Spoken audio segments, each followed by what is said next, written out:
بھائی ان تین کی بات ہی نہ کریے. جس کا استاد چھٹے امام کا شاگرد ہو تو شاگرد کے شاگردوں کی کون بات کرے گا؟ پہلے استاد کی بات کریے. اب ظاہر ہے کہ ابو حنیفہ نے کچھ سال 1 یا 2 سال چھٹے امام کی شاگردی میں گزارے تھے، لیکن ان کو لقب کیا ملا؟ بس آخری کلام میں ہوں. ان کا لقب کیا تھا؟ امام اعظم ابو حنیفہ. امام اعظم ابو حنیفہ. یہ کس کا لقب ہے؟ یہ بنو عباسیہ کا دیا ہوا لقب ہے. امامت کے مقابلے پر، اس لیے کہ 12 اماموں کے علاوہ کوئی 13واں امام ہی نہیں تھا، تو یہ امام کہاں سے آ گئے؟ وہ کہتے ہیں وہ فقہ کے امام، فقہ امام. ابو حنیفہ جو ہے یہ فقہ امام ہیں. 4 امام جو ہیں یہ سب فقہ امام ہیں. چلیے ٹھیک ہے، مان لیا کہ فقہ امام ہیں. تو یہ خود ان کا قول ہے کہ اگر میں امام جعفر صادق علیہ السلام کی شاگردی میں نہ ہوتا تو میں ہلاک ہو جاتا، ہلاک ہو جاتا. یہ کون کہہ رہا ہے؟ ابو حنیفہ کہہ رہے ہیں. ابو حنیفہ ایک دن چھٹے امام کو مل گئے راستے میں. آپ نے روکا. اب ظاہر ہے کہ شاگرد تو تھے ہی، لیکن بعض وقت شاگرد جو ہے وہ استاد سے آگے بڑھنے کی سوچتا ہے. تو بھائی جہاں پہ تمہاری اوقات ہے وہیں پہ رہو، آگے نہ بڑھو. چھٹے امام نے ٹوک دیا، کہا کہ میں نے سنا ہے کہ تم قیاس سے فتوے دیتے ہو. کہا کہ ہاں. انکار نہیں کیا، اقرار کر لیا. ہاں. کہا کہ قیاس مت کیا کرو. وجہ بتائی. قیاس مت کیا کرو اس لیے کہ سب سے پہلے جس نے قیاس کیا تھا وہ ابلیس تھا، شیطان تھا. جب اللہ نے حکم دیا ہے ملائکہ کو تو اس میں ابلیس بھی شامل تھا، اس لیے کہ یہ ملائکہ کی صفوں میں تھا. کانا من الجن، یہ جنوں میں سے تھا، لیکن اپنی عبادت اور سجدے کی وجہ سے یہ ملائکہ کی صفوں میں جا ملا تھا. سب نے سجدہ کیا الا ابلیس ابا واستکبر وکان من الکافرین، اور اس نے غرور کیا، گھمنڈ کیا اور کافرین میں سے ہو گیا. اس نے سجدہ نہیں کیا آدم کے سامنے. سب ملائکہ سجدے میں چلے گئے سوائے ابلیس کے. اللہ نے جب سوال کیا کہ ابلیس تو نے کیوں نہیں سجدہ کیا، تو اس نے کہا کہ تو نے مجھے آگ سے پیدا کیا ہے، آدم کو مٹی سے پیدا کیا ہے، آگ مٹی سے افضل ہے. یہ تھا اس کا قیاس. یہ آگ کو مٹی سے افضل سمجھ رہا تھا. امام نے کہا اس نے قیاس کیا. اب میں مثال دے دوں، یہ امام کا ارشاد نہیں ہے لیکن میری مثال ہے. آپ ایک گیہوں کا دانہ لیں اور اس کو آگ میں جھونک دیں. آگ میں بھاڑ جھونکنا، آپ سنتے ہیں نا بھاڑ جھونکنا، یعنی جو چنے وغیرہ بھونے جاتے ہیں وہ بھاڑ میں ڈالے جاتے ہیں. بھاڑ کیا ہوتا ہے؟ اب ظاہر ہے کہ یہ ہندوستان کا خالص ورڈ ہے بھاڑ، یہ باہر استعمال نہیں ہوتا ہے. بھاڑ ایک تنور کے جیسا ہوتا ہے، اس میں بالو پڑی ہوتی ہے اور آگ روشن ہوتی ہے. اس بالو میں وہ چنے وغیرہ ڈالے جاتے ہیں، بھونے جاتے ہیں، اس کو کہتے ہیں بھاڑ جھونکنا. تو آپ ایک گیہوں کا دانہ لیں، اس کو آگ میں ڈال دیں. آگ کا کام کیا ہے؟ جلا دینا. تھوڑی دیر کے بعد وہ گیہوں کے نام و نشان کو مٹا کر راکھ کر دے گی. یہ ہے کام آگ کا. ایک گیہوں کا دانہ لیں، مٹی ہٹائیں اور زمین میں دبا دیں. کچھ دنوں کے بعد وہ دانہ روئیدہ ہوگا، زمین سے اٹھوا پھوٹے گا، بڑا ہوگا. ایک دانہ بالیاں لائے گا، ایک دانے سے 100 دانے پیدا ہوں گے. اب بتائیے کہ آگ افضل ہے یا مٹی؟ گیہوں کا ایک دانہ آگ میں ڈالا، جل کر راکھ ہو گیا. گیہوں کا ایک دانہ مٹی میں ڈالا، روئیدہ ہوا، ایک دانے سے 100 دانے نکلے. یعنی گویا مٹی امانت دار ہوتی ہے، امانت دار ہوتی ہے. اگر آپ ایک دے تو اللہ اس کے بدلے میں 100 دے گا. یہی نیکی کی مثال دی گئی ہے. اگر آپ اللہ کی راہ میں خیرات کریں تو ایک کا 10 گنا بھی دے گا، 100 گنا بھی دے گا اور بے حساب دے گا. صلو علی محمد وعلی. اب بتائیے ابلیس کا یہ قیاس تھا آگ مٹی سے افضل ہے، تو امام نے فرمایا کہ قیاس مت کیا کرو. سب سے پہلا قیاس ابلیس نے کیا تھا. اور سنو، جب قیامت کے دن پوچھا جائے گا یہ بات تم نے کہاں سے کہی تو تم کیا جواب دو گے؟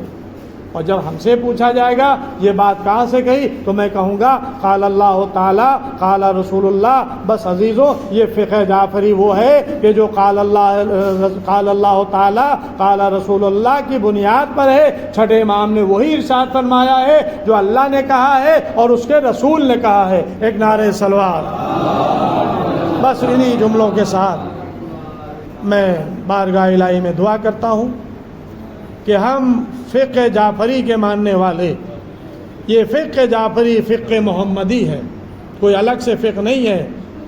اسلام کی فقہ کے علاوہ کوئی فقہ نہیں ہے، یہ فقہ محمدی ہے. کیونکہ حلال محمدی قیامت تک کے لیے حلال، حرام محمدی قیامت تک کے لیے حرام رہے گا. ہم بارگاہ الہی میں پیغمبر کے توسل سے، امام جعفر صادق علیہ السلام کے توسل سے دعا کر رہے ہیں. خداوند عالم حاضرین محفل، بانیان محفل کی دلی مقاصد کو پورا فرما، اس مختصر سی عبادت کو قبول فرما، ہمارے زمانے کے امام کے ظہور میں تعجیل فرما، ہم لوگ کا شمار امام کے ناصر مددگاروں میں فرما. ایک نعرہ صلوات.